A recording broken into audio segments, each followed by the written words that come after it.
ओम नमो भगवते वासुदेवाय नमः। जय माता दी। आज मैं पूर्णिमा व्रत की कथा सुनाऊंगी, ध्यान से सुनिएगा। एक नगर था, वहाँ धनेश नाम का एक सेठ सेठानी रहते थे। उनके पास धन दौलत किसी चीज़ की कमी नहीं थी।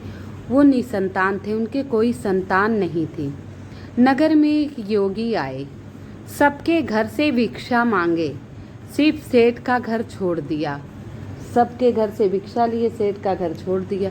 सेठ को बड़ा आश्चर्य हुआ, योगी के यहाँ गए, बोले हे महाराज, हे महर्षि, ऐसा कौन सा पाप हो गया मुझसे जो आप हमारे घर भिक्षा नहीं लेकर बाकी अन्य के घर सबके घर लिए।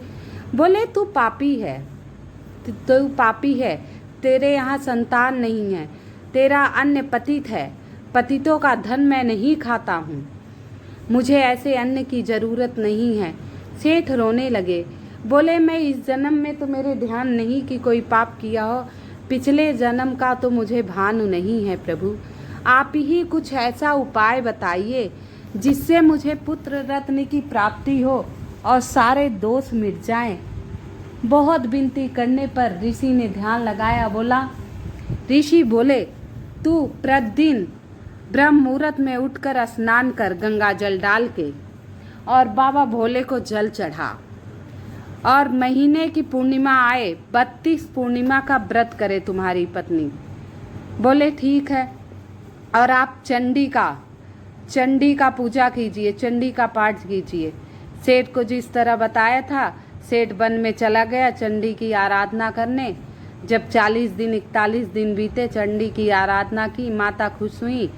माता ने स्वप्न में सेठ को दर्शन दिया, कहा है हे राजन, इस पेड़ का आम ले जाकर अपनी पत्नी को, तुम्हारी पत्नी स्नान ध्यान कर ले, और जब रजज्वाला यानी मासिक धर्म से निवृत्त हो तो 7वें दिन या 11वें दिन इस फल को खाए।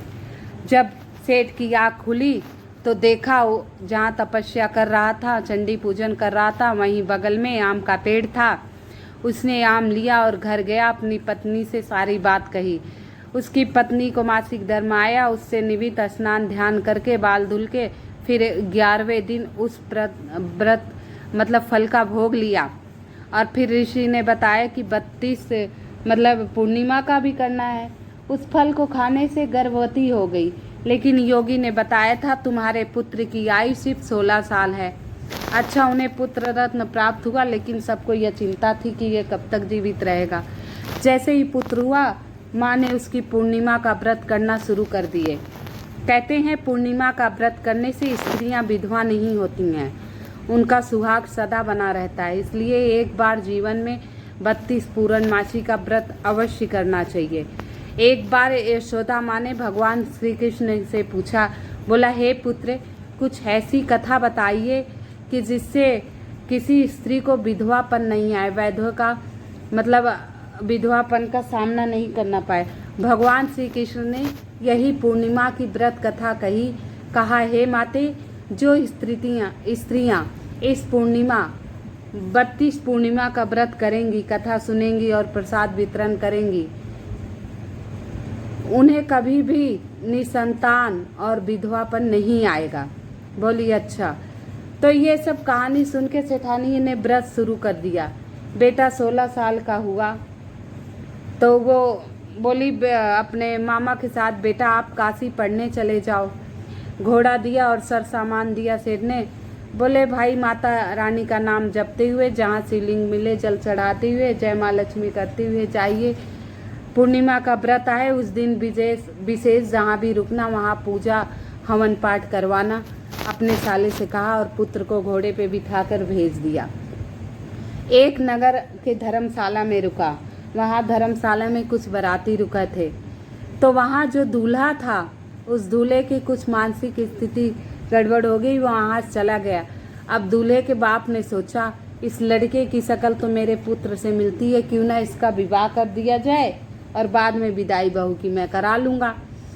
अच्छा, उसके मामा ने उसकी बात मान गई, पुत्र का विवाह, भांजे का विवाह करने के लिए राजी हो गया। विवाह हो गया। अब बैठा था, अब पत्नी बोली आप भोजन क्यों नहीं कर रहे हैं? बोले ऐसी ऐसी बात हुई है मेरे मामा और उस लड़के के पिता के बीच में। विवाह तो मेरा तेरे साथ हुआ है, लेकिन तू उसके घर जाएगी। वो बोली नहीं, 7 फेरे मैं आपके साथ ली हूँ, आप ही मेरे पति हैं। बोले लेकिन मेरी तो आयु बहुत कम है, तुझे बहुत दुख झेलना पड़ेगा, रहन दे, तू उसके साथ ही चली जाना। बोली नहीं। बोली कोई बात ना, जो मेरे नसीब में लिखा होगा मुझे वही मिलेगा। तो ये कहकर दोनों ने साथ भोजन किया और अब पत्नी ने अपने पति को पहचान लिया। और सुबह जब गया पति तो बोला मेरे जीवन रहा तो मैं अवश्य आऊँगा। पत्नी बोली ठीक है।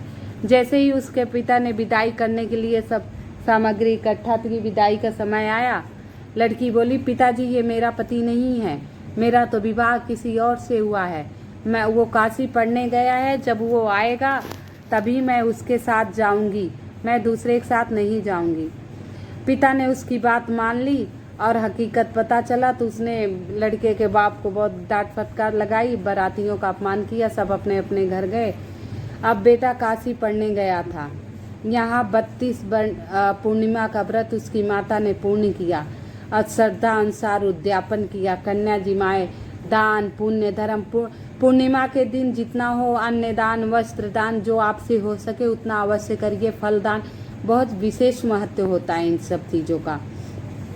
उसकी माता ने ये सब किया तो भगवान शंकर खुश हुए, क्योंकि जल तो वो प्रतिदिन अर्पण किया करती थी अपने पुत्र की लंबी आयु के लिए।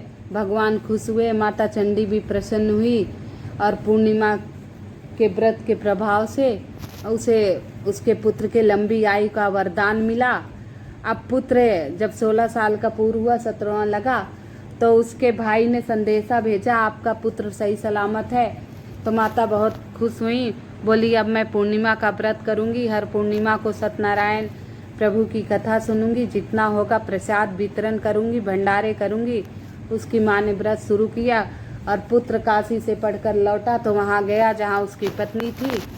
अब ससुर ने उसे पहचाना और खूब आदर सत्कार किया, आवा भगत किया और अपनी पुत्री की विदाई बहुत सारा धन देकर विदा किया। जब पुत्री अपने ससुराल आई तो सारी बात उसकी सास ने बताया। बोला पुत्री मैं सदा पूर्णिमा का व्रत करती हूँ, इससे सौभाग्य और संतान सुख मिलता है। उसकी बहू ने भी ये व्रत शुरू किया। 9वें महीने उसे सुंदर सा लड़का हुआ। अब खूब भंडारे किए गए, खूब पुण्य प्रताप किया गया। कहते हैं अगर पूर्णिमा का व्रत नहीं कर पाओ तो उस दिन पूर्णिमा को दूध डालकर और मीठा डालकर अर्घ जरूर दें। ये कथा जरूर सुने पूर्णिमा की और 4 लोगों की ये कथा और सुनाएं। और सारा दिन ओम नमो भगवते लक्ष्मी नारायणाय नमः का जाप करें या ओम गौरीपति नमः इसका जाप करें। इस दिन पूर्णिमा के दिन विशेष लक्ष्मी नारायण और गौरीपति की पूजा होती है। पूर्णिमा के दिन पीपल में जल अवश्य डालें, पीपल की 11 परिक्रमा अवश्य करें। पूर्णिमा के दिन चंद्र को अर्घ अवश्य दें। घर भर में पानी वितरण करें, मतलब बाहरी जो आए उन्हें पानी पिलाएं।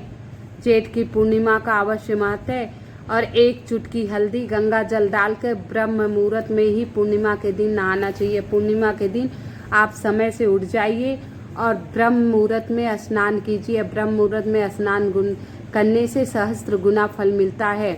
पूर्णिमा के दिन पीपल के नीचे या आंवले के नीचे या नीम के नीचे विष्णु सहस्त्र नाम का पाठ करने का विशेष महत्व है।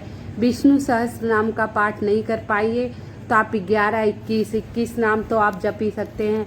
माधव, गोपाल, माखन चोर, द्वारिकाधीश, वासुदेव, यशोदा के लाल, नंदलाल, देवकी नंदन, केशव, कृष्ण, कन्हैया, मतलब जितने भी नाम आपको याद हों उन नामों का जाप आप कर सकते हैं। मधुसूदन, माधव, जो भी नाम आपको याद हो, ओम विष्णु, जो भी नाम जितने भी 11, 21, 51, 121 विष्णु जी के जितने भी नाम आपको याद हों कृपा करके पीपल के नीचे बैठकर उन नामों का स्मरण कीजिए। और पूर्णिमा की हार्दिक शुभकामनाएं। पीपल को सभी देवताओं मंदिर में जाइए, कहिए हे प्रभु आपको पूर्णिमा की हार्दिक शुभकामनाएं, बहुत बहुत शुभकामनाएं। ऐसे कर कर अपने घर को आइए, थोड़ा सा जल मंदिर से ले आइए, घर के दोनों गेट पर डालिए और छिड़काव कीजिए। पूर्णिमा के दिन गेट पर घी का दीपक अवश्य जलाएं। पूर्णिमा के दिन गेट पर अपने घी का दीपक अवश्य जलाएं। अगर मेरी वीडियो पसंद आई हो तो कमेंट में जय माँ लक्ष्मी अवश्य लिखिए। जय माँ लक्ष्मी, जय जय माँ लक्ष्मी, जय माँ लक्ष्मी, जय माँ।